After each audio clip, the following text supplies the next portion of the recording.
الو. الو، اهلا وسهلا. ازي حضرتك يا استاذه مروه؟ اتفضلي يا فندم، انت على الهوا، اهلا وسهلا. ازي حضرتك؟ انا بخير الحمد لله.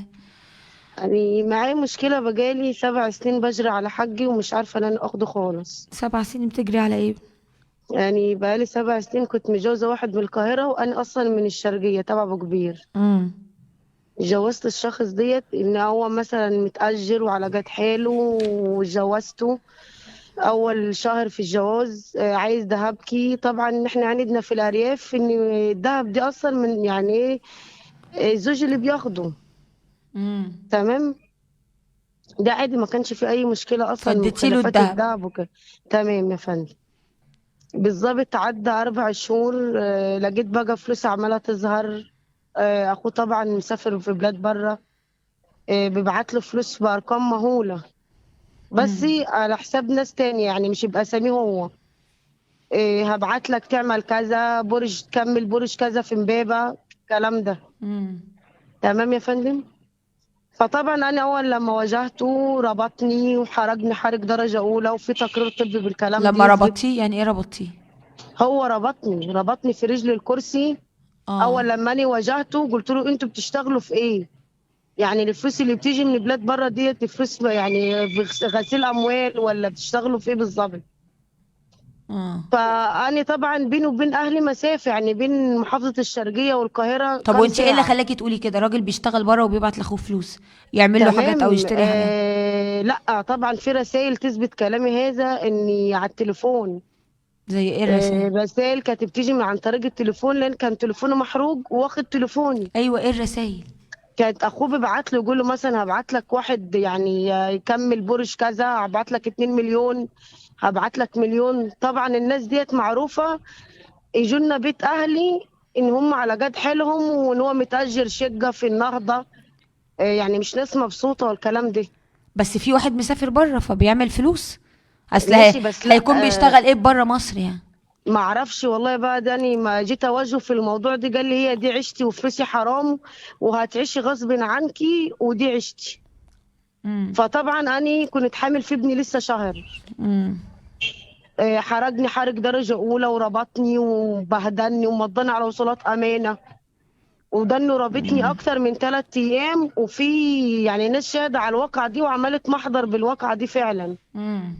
تمام يا فندم. قعدت بالظبط 7 سنين مش عارفه اخد حق اللي عندي الوقت، اللي بيرشي ناسي فلوس.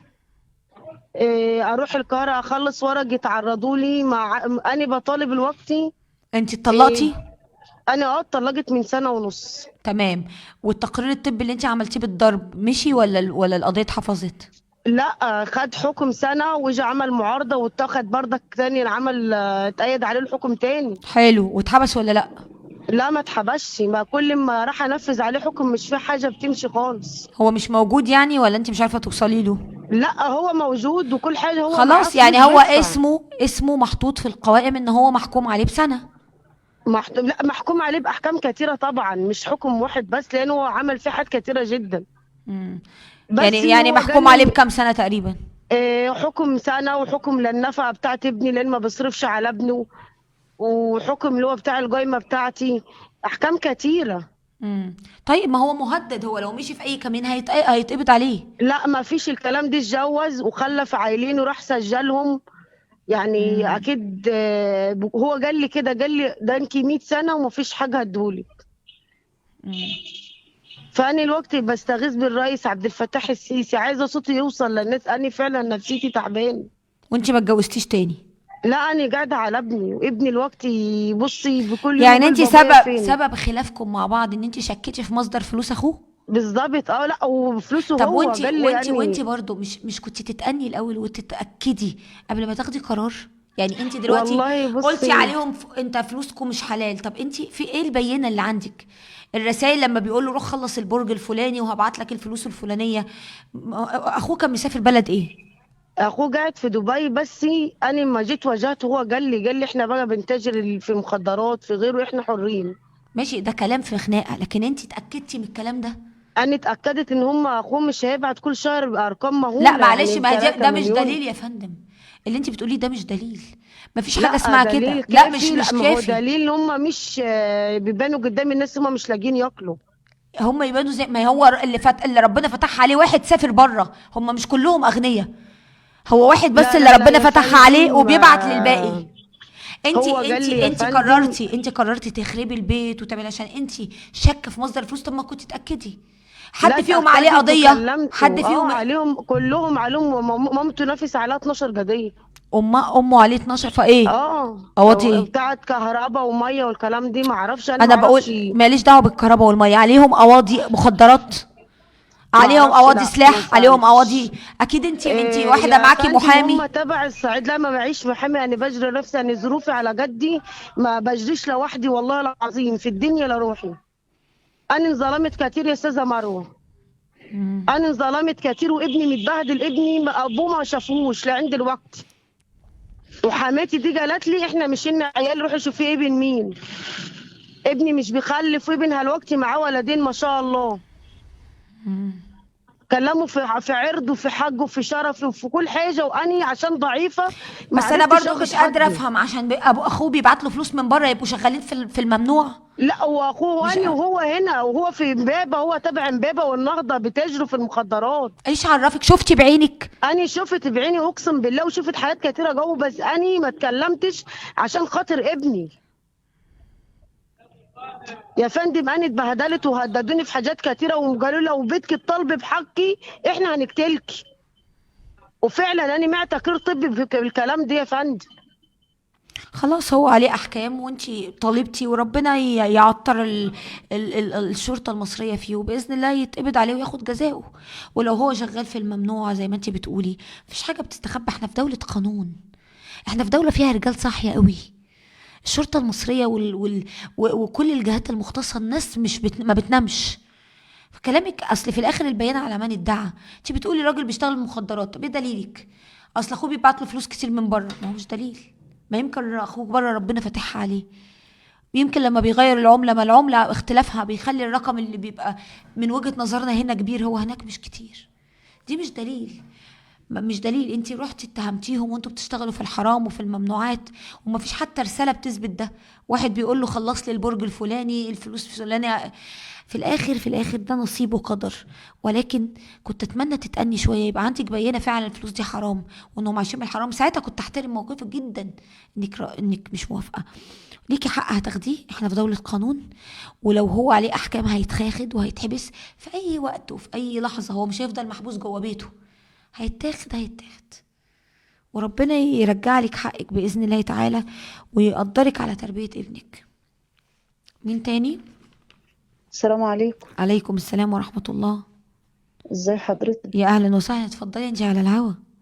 وماله، ازيك يا دكتورة، عاملة ايه؟ يا ربنا يا أهلا. رب ينجحك كمان أمين يا وكمان، ويعلي من شأنك كمان وكمان. انا متابعاكي ليا حبيبتي، سنين يا بنتي. يا رب يبارك ربنا فيكي. يعليكي ويكون معاكي اعلى الشهادات اللي في الدنيا أمين بحالها. يا رب، اللهم أمين يا رب. انا بسمعك من زمان قوي، وكان نفسي اكلمك قوي، وكلمتني مرة وكانت هي بتولد وما عرفتش ارد ده عليك. شرف ليا يا أمي، تحت أمرك، اتفضلي. ربنا يخليكي يا رب، يا رب يسعدك ويخلي لك اولادك ويخلي أمين يا لك رب. بنوتك اللي انت أمين. جايباها أمين يا رب. وينجحك في حياتك يا بنتي. أمين يا حبيبتي، أمين يا رب، أمين. معلش انا اول قولي مره لي. اتكلم على الهوا وسامحيني. تحت انا أمرك، اتفضلي. ممكن ما اعرفش اجمع لان أنا الهم طويل معاكي، أنا قوي. معاكي في كل حاجة، ان اتفضلي. شاء الله تنسطري في الدنيا وفي الاخره. امين يا رب العالمين. صلى على النبي يا عليه بنتي. افضل الصلاه والسلام. انا ست اتجوزت وانا عندي حوالي 14 سنه 15 سنه، وكنت حيلة ابوي.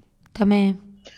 وابويا ده كان عنده ولد عنده 16 سنه، وكان مجوزه، وكان بيضربني كتير وانا طفله وانا من دور عياله. اه. فابويا خاف عليا وجوزني لواحد يعني ناس بتشتغل عندهم، بس ناس محترم، بس هو الراجل اللي انا اخدته مريض. امم. المهم خدني مدينة يعني مدن. المهم والدي عمل لي شهادة كبيرة بتاع ده، بشهادة يعني سنني وكبرني وجوزني ليه. وانا عشان عيلتي كبيرة قوي وخفت ارد تاني يقولوا ده ما بتعيش عشان هي دلوعة ابوها، كانوا دايما يقولوا عليا دلوعة ابوها. المهم اتجوزت وشفت المرار من الليل، أول ليلة شفته.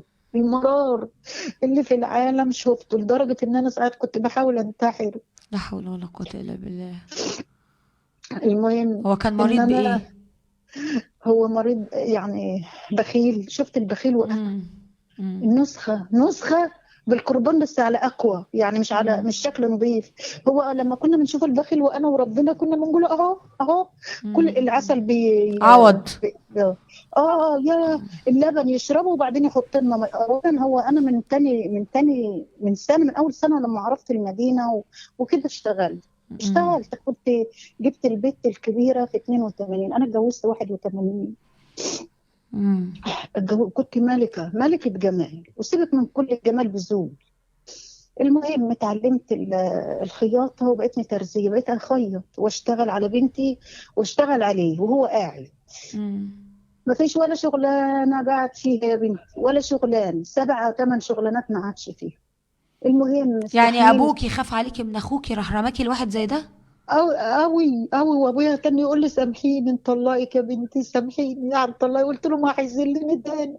وهو جاب 6 صبيان، وال6 صبيان بيضربوا بنتي لما نروح، ولما نروح أول أسبوع يبقى كويس وتاني أسبوع يضربني ويبهدلني وعايز يطلعني الغاية. مين اللي جاب 6 صبيان، ابوكي؟ أخوي امم. أخوي جاب 6 صبيان، ولا أمي تقدر عليه ولا أبويا يقدر عليه، وبقى أبويا راجل كبير، ما بقى مات. أبويا مات حتى بعدها على طول ب4 سنين. ويقول لي نطلعي، قلت له لا، أنا مش هتطلع عشان عيلتي كبيرة، وهيقول ده دلوحت ابوها. خلاص انا بشتغل. المهم لما بقيت اشتغل واصرف عليه وعلى بنتي. المهم عشان ما اطولش عليك، وانا يعني هرخص لك، لا ده الهم يامي. كل يوم انضرب ويندس على رقبتي بالجزم. كل يوم اجي من الشغل اعمل الاكل والشرب من جري وانا يندس عليا بالجزم. المهم عشت والله عشت حتى اغضب ولما اغضب ما يصالحنيش، لا انا اجيب معلش واحده صاحبتي طب اكلمها، وانتي يعني ليه اروح ليه لها. ليه, ليه كل الذل ده يعني؟ ما انا ما اعرفش اعيش لوحدي، عيله يقولوا ده فجره، يقولوا مين بس اللي احنا يقولوا يعني؟ فريان. ما يقولوا اللي يقولوا. عيلتي احنا زمان ما كانش زي دلوقتي، ما كانش يعني الدنيا انتي عشان هما متنوره. ما يقولوش تتضربي وتتبهدلي والجزمة على اه رقبتك؟ انا في علامات لوقتنا هذه. المهم كملت 18 سنه معاه لغايه سنه 97 يعني لا سنة 2000، استنتني سنة 2000. امم. وانا اجري ابويا قال لي يا بنت عشان ما تجيش هنا، حتى لو اتطلقتي ابني لك بيت هناك، حاولي تشتري لك بيت حتة هناك وابني. كنا في مدينة يعني. المهم اشتغل شفتي اللي متعلق في ساقية ما بيفصلش لا ليل ولا نهار. والخيبة ان انا اتفاجئ ان انا حامل. يعني جبت ديت في 82، وجبت الولا في 87 شهر 10.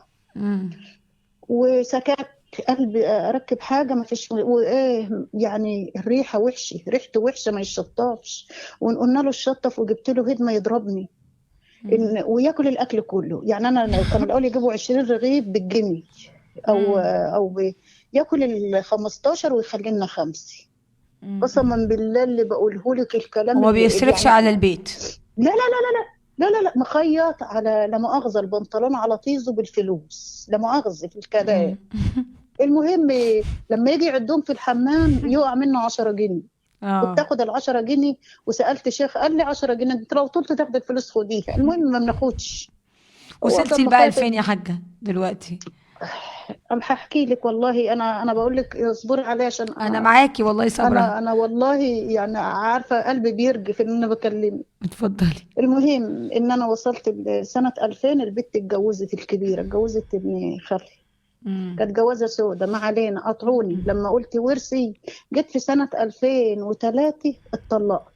اه. بس كنت متطلقه، بس يعني ايه، كنت بنيت بيت اوضتين وصاله خدهم مني. وجبت امي معايا عاشت معايا عشان كنت لسه صغيره وشكلي صغير، وما زالت انا ست كبيره بس شكلي صغير. المهم ان انا جبت امي معايا وعشت انا وعيالي. كان عيالك قد ايه الكبير بقى؟ 4. 4، جبت واحدة اتجوزت جبت وتلاتة اللي معاكي.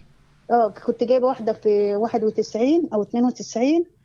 ورجعت جبت الاخراني اللي يجعل ليه ما يجعل عليه. هو لسه ما اتجوزش يعني، ما راحش في السواد لسه. المهم جبتها جايبها 97 اخر 97 اول 98 يعني سنه 2002 كده. سيبك من كانت اختي التواريخ، بتتجوز. مش مهم ما التواريخ. انا بنقول لك عشان واحده هم اتجوزت واتبقى معاكي 3 وامك جت عاشت معاكي. عاشت معايا، جت هي اخر هي وجوزها وابنها عاشوا معايا في نفس رحت انا اتطلقت، وكنت خدت يعني بنجري خياطه وتجاره وكله كله كله في كل حاجه في كل حاجه من تاجر بالحلال والتاني محل اللي ورانا واللي قدامنا، وخد منا البيت وخد منا هدومنا وخد وبقيتي عايشه منا. بالايجار؟ بقيت عايشه على بصي على البلاط. لا، رحت انا وزملاتي الحريم، كانوا كل المدرسين بيحبوني ومصاحبيني، وانا طولت المروه شويه. العيان نروح له، واللي عايز يشتري حته نساعده، واللي عايز يشتري شقه نجري معاه. لله لله. المهم عملوا لي جمعيه واشتريت حته اوضتين، ويعني 3 اوض كده او اوضتين وصاله ومطبخ وحمام دورين. وعملت حته جمعيه وجتني مكمله وشاريه البيت دي شقتين 2، شقه فوق وشقه تحت. اللي هو قعدت اللي فوق وانا قعدت في اللي تحت على البلاط. مين اللي قاعد في اللي فوق؟ جوز بنتي. وبنتي وابني ياكلوا ويشربوا من جري رخرين بقى، هم وامي وعيالي ال3. وجوز بنتك برضو عايش ناطع معاكم ما بيصرفش؟ ناطع. لا كان ده كان وظيفه جنبي، بس انا مش عايزه اقول اسمه، ما علينا. بس ما بيصرفش على البيت. ايوه، ما لقى صاحب التاني بقى. بص، ما يعرفش طريقنا لوقتنا هذا اللي هو ابوه. راح خد معاش ابوه 10,000 ولا مؤاخذه بيلف على المحلات يشحن. حلو قوي. انت بقى سؤالك ايه دلوقتي؟ انا دلوقتي انا الحمد لله قعدت في بيتي وجوزت الولد الكبير، ساعدته وجوزته، وراح هناك في عندي في الشقه اللي هي في البيت اللي هناك كويس. ماشي. وجوزت البنت الصغيره، ومعايا ابني اللي هو لسه ما اتجوزش، خد مهد يعني عالي ولسه قاعد معاكي؟ قاعد معايا وطيب وغلبان، بس ساعات يتضايق. وبنتك لسه عايشه هي وجوزها معاكم؟ لا، بنتي بقى راحوا مشوا، خدوا مني شقه، لقوني شاريه شقه خدوها. والمهم كانت ب 10,000 خدوها بال 10,000، وكانت جايبه لي 35,000 سبتها لهم وخدت ال 10,000 ومشوا وراحوا خدوا اوضتين كده بيت يعني. طب حلو. انت قاعده انت وابنك بس؟ قاعده. بصي بقى، امك لسه عايشه ولا ماتت؟ امي الله يرحمها ماتت في 2007 وسابتني. المهم لما ماتت في 2007 انا كنت بشتغل، سبت بقى التجاره وكل ده وجالي غضروف وبتاع، رحت اشتغلت في شركات. كويس. رحت اشتغلت في شركات، فالناس كلها ده عايز يتجوزني وده عايز يتجوزني. المهم جه قال لي ما تتجوزي، انت لا تتجوزي. طب هتجوز تاني؟ قال لي اتجوزي في وسط عيال. ما هو انا ببيت. مين اللي قال لك اتجوزي؟ جوز بنتي. ما انا بقى معاه بدوي بيت، قال لا ده انت صغيره لازم تتجوزي. المهم اتجوزت في وسط عيالي، الله يسمح له بقى ما علينا. هو كان كويس، والكبير كان عندي في اولى اعدادي صغير، انت فاهماني؟ الكبير كان في اولى اعدادي والبنت لسه في تانية ابتدائي، والصغير وهو كان موجود معاكي جوزك ده دلوقتي؟ لا، قعد معايا 6 سنين وقال لي تيجي معايا عند الشركات في حته تانية اسمها برج العرب. قلت لا، هنتني في وسط عيال. قال لي اسمعي كلامي، انا هناخد البت والولا معايا. دخلت علينا الثوره. قلت له لا. قال البت يجرى لها، البت كانت حلوه، يجرى لها حاجه يقولوا ده جوز امها. طب حلو. انت دلوقتي قاعده انت وابنك بس صح؟ دلوقتي انا قاعده وابني. سؤالك ايه بقى؟ اتفضلي قولي لي السؤال بقى على طول. انا اولا مكسور، انا عندي غضروف 2 غضروف. واولا انا ماليش معاش من الحكومه، ماليش ولا سنه، وقاعده بقى لي كام سنه بقى. انا طلعت بقى وقعدت بعيالي اجري عليهم تاني من اول وجديد، وجوزت البنت الصغيره. وجيتني انا دلوقتي حاليا انا مكسوره ليا 6 شهور يعني من شهر 10. كل شهر 2,500 مصرف. ابني من 5 سنين ما بصش في خلقتي الاول كده. ابنك الكبير اللي انت ساعدتيه في الجواز؟ ايوه، اللي ساعدته كان يديني 2000، احط له 2000 على وراه، اجيب له العفش من دمياط واجيب له كل حاجته. ولما اعمل عمليه تعدي وبعد ما اجيب له لعبه واجيب له حد يلبس 700 جنيه واطلع اشتغل ان شاء الله مسلسل لي عشان اديهوله. قدر الفلوس ولا بيسأل ولا البنتين بيسألوا؟ وراحت الكبيرة من 3 سنين ما بتسألش فيا، وشوية كده غضبانة من جوزها، جت قعدت عندي شهرين، والآخر مسكت بهدلتني وكانت هتكسر لي دراعي، ولا مكسورة وما تعمليش لا ناكل ولا نشرب. اللي بقول لها طب روحي بيتك عشان عيالك، ابنها في كلية وبنتها في كلية في مهد وكبار وعيل صغير. جت قعدت عندي تاكل وتشرب وقاعدة في الأوضة، ونايمة أخوها في الصالة وأنا نايمة في أوضة. أقول لها طيب تعالي نامي معايا. انت دلوقتي يا حاجة عايزة ايه؟ قولي لي طلباتك. أنا ال3 عيال مقاطعني، ال3 عيال مقاطعني وأنا قاعدة بطولي. أنا بصي أنا والله ليا لو أقول لك الشهور دي كلها لو طبخت طبخة رجلي تورم تروح دي كده، ومش عارفة. أنا الناس بعيروني بيقول لي جوري بيقول لي يلا عيالك ضربوك وسووكي. أنا بنت محترمة وبنت عيلة كبيرة ومحترمة، الناس كلها بيقولوا يعني مش أنا إحنا هنا ما بنتعاملوش مع طب بعض عشان انت إحنا خلاص انت هم مقاطعينك، هم اللي خسرانين هو مش انت. أنا دلوقتي لما أنا كبرت يقطعوني أكلم نفسي. أنا بيجي عليا ابني الغلبان ده بروح الشغل الصبح ما بيجيش إلا آخر النهار، وآخر النهار بيطلع عايز يروح كافيتيريا، عايز يقعد مع صاحبه شوية، يعني هو محترم فانت مش بيروح تحسي عند انك حد. قاعدة لوحدك. قاعدة بكلم نفسي يا بنتي، قاعدة بكلم نفسي، واللي كنت بنجر عليهم ال3 واللي بجر عليهم ال3 راحوا فين؟ ال3 التانيين راحوا فين؟ وبتكلميهم في أنا لما التليفون أموت ولا ما بيكلموكيش حتى؟ ما تكلمونيش، ده عاملين لي رفض. اسكتي، ده عاملين لي رفض من على كله عشان ما اشوفش صورهم ولا اشوفهم بيعملوا ايه. اعوذ بالله. ده انا بقى عندي دلوقتي، يعني انا في البطاقه دلوقتي عندي 65 سنه عشان تبقي فاهم. انا مش على عايزه حاجه، حتى لو انا عايزه فلوس مش انا اولى بيا عيالي. هو ابني الغلبان اللي الدنيا ولعت نار، لا عارف يتجوز ولا عارف يوضب شقته ولا عارف يعمل حاجه. انا لولا حته شقه مأجراها وهم قسما مقاطعين اخوهم بالله كمان؟ اخوهم يروح لهم يقول لهم كلموا امكم، قالوا لا لا. كانوا قلت له طب ما تقول لهم يا محمد، قال لي ولاد كلب يا ماما مش راضيين ومش راضيين. واحد عن زي حضرتك تكلمه يقول لها لا.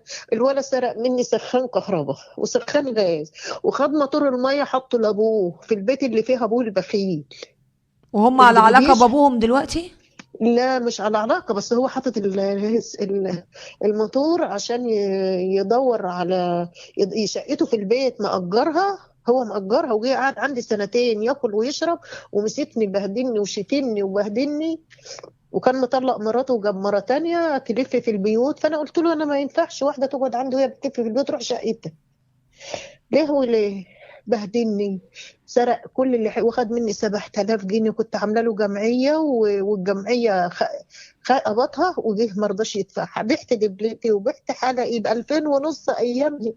عشان تسددي الجمعية. يجيبوا دلوقتي 60,000 جنيه وماشي وسابني وخلي والله الكلام اللي انا بقوله لك مختطفات. ده انت لو تسمعي الحقيقه تقول تبكي عليا الحياه لا حول ولا كله. قوة الا بالله.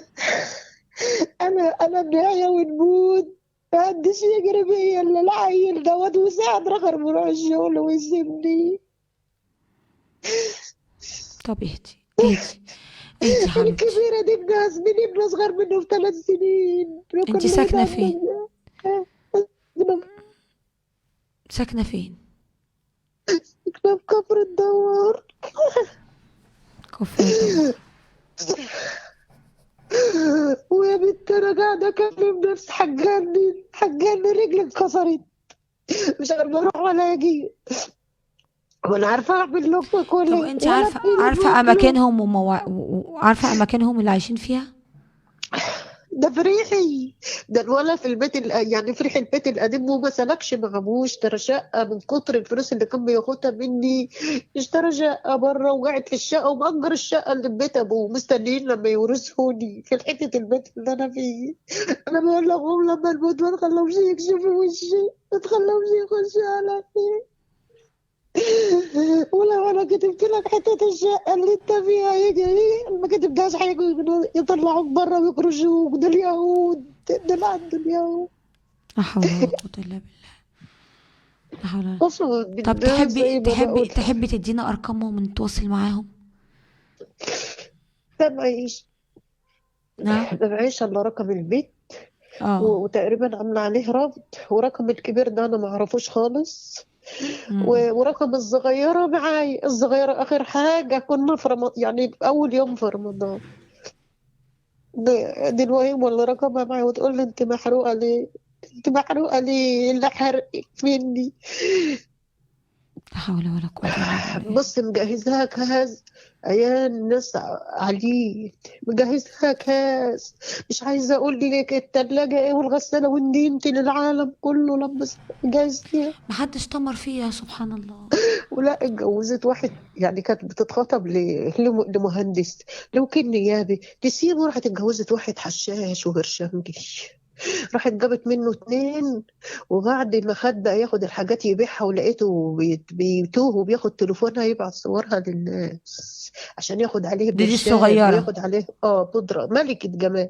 رحت خلعتها منه، نهار ما اتخرجت بهدلتني بهدلتني. كانت عايزاه يعني؟ لا مش عايزاه ولا عايزاه ولا عايزة تقول مش عايزة ابقى مطلقة زيي. طيب اتخلعت، ربنا كرمها براجل ابن ناس وابن عيلة كبيرة، امم. وهي اللي هي اللي اختارته وهي اللي اتجوزته وقعدت، ولما اتطلقت جبت لها. وعيالها فين معاها؟ ايوه معاها، قعدت في شقه عندي محززه مكرمه، قلت هشتغل في الملابس، قلت هشتغل. طيب اشتغلت وبقت انتي تحبي عايشه في عيشه نكلم لوحدها. البنت الكبيرة والصغيرة؟ يا ريت يا طيب هي بتسمعي، هي بتسمعي الصغيره، بس عيالها بتسمعني؟ بعد. اه عيالها لو افهميني. بتسمعني هين عليها، هين عليكي امك كده. يعني عايزه انا اقول لك انا اتجننوا. مهما كان او مهما اللي هتحكيه دي امك. لو انت بتسمعيني بصي هين ده انا عليكي عايزه امك. اقول لك بس حاجتين كمان. جوزها اللي فات قال لي ما تخليش، قال لها ما تخلفيش وحرام لك العيال، هو معاه عيال. امم. المهم راحت خلفت غصب عنه، جابت واد وبيت. وهي العيال داخله هي واخداه وهم لسه ما راحوش المدرسه، بقت البنت في سنه 5 والولد بقى في سنه 3 ابتدائي، ومربيهم تربيه عايزه اقول لك، ولبس وايه ودروس على اخر ده راجل. دول اللي من الراجل الاولاني ولا اللي معاها دلوقتي؟ اللي من الاولاني اه، والراجل كويس وبقول وبيربي العيال. ساكت، بس هي جابت عيال. امم. المهم ان هم ما كانوش بيدوها فلوس، بيدوها 1000 جنيه، والعيال بياخدوا توك توك ب 50 جنيه رايحين جايين، يعني 1000 ونص، غير 1000 ونص اكلهم، غير دروس 1000 ونص ولا اكتر. وكنا بنساعده معاها كلنا، واللي اهو امم. وسكت. والاخر الراجل جه واخد لها شقه بعيد في اسكندريه، وجه ايه واخدها بعيد، واخدها بعيد عن هنا، وقال لها العيال يروحوا لابوهم طالما ابوهم عايش، اتجوز واحده تصرف عليه، اتجوز واحده ممرضه كبيره يعني معاها فلوس تصرف امم. عليه.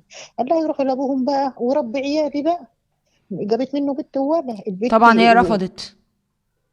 في الاول رفضت، وبعدين بنتها قالت لها، ستها بقى دايما تقول لها اوعي تقولي له يا بابا، اوعي تقولي له ده حرام. ستها اخوانيه قالت لها اوعي تقولي له يا بابا ولا تلبسي قدامه ده حرام وي. البنت راحت قالت لها بصي انا مش هكلم بابي، اصلي حرام، انا ما اقدرش اكلم بابا، اصلي هم قالوا لي حرام، انا عايزه اروح عند بابا. قلت لها وراحت يعني يعني. بقى. جت مودياهم يا دوبك من نص السنه، يعني مش طيب مودياهم بقى لما. عموما مش ده الاسباب اللي مخليها معطاكي، احنا ملناش دعوه لا بحياتها. ما هي ليه وليه اللي اخوها ريح لها، والله واخد لها حاجات في رمضان وريح ليه، عشان قدام جوزها راجل من الكبراء دول، انا قلت اودي لها حاجات قدامه امم. عشان يعني نكبر بيه. هي امم. كانت لسه نقلي وانا مبصوره، ودت لها حاجات تشرف، وقلت له خد معلش يا ابني، رغم ان انا مش لاقيه بس عايزه اعمل حاجه ان ما حدش يوطي بيني، فاهماني. هم مقاطعينك من امتى يا حاج؟ انا بنتي اللي هي الصغيره كانت مقاطعاني من سنه ولا من سنتين، ورجعت كلمتني ورجعت قطعتني ورجعت كلمتني قبل رمضان، ماشي. ورجعت قطعتني بعد رمضان لما عيالها قالت لاخوها هات العيال، فانا بنقول لها بنت مش دلوقتي، لما الدنيا تهدي، لما الدنيا تهدي يعني تتعدل في سكنك، فاهماني، تبقي امم. كويسه في سكنك، عشان هو ممانع ان هم يروحوا، هو قال لي بس امم. مش راضي يقول لي، فانا ما كنتش عايزه امبيد ليه. المهم تقول لي ايه اللي حرقك ان هو يجيبهم، بتقول له ما تقولش لامك، فانا بقول لها ليه يا بنتي ما يقولش لامه، هو انا ده انا اللي بدور عليهم وكنت عايزه اشوفهم هنا، تعالي شوفوهم عندي مش عيب. تقول لي اللي حرقي، والرسالة معايا، والرسالة معايا والله. الكبيرة مقطعاني لها بتاع 4 سنين، الكبير مقاطعني ليه 5 سنين، لا كلام ولا سلام.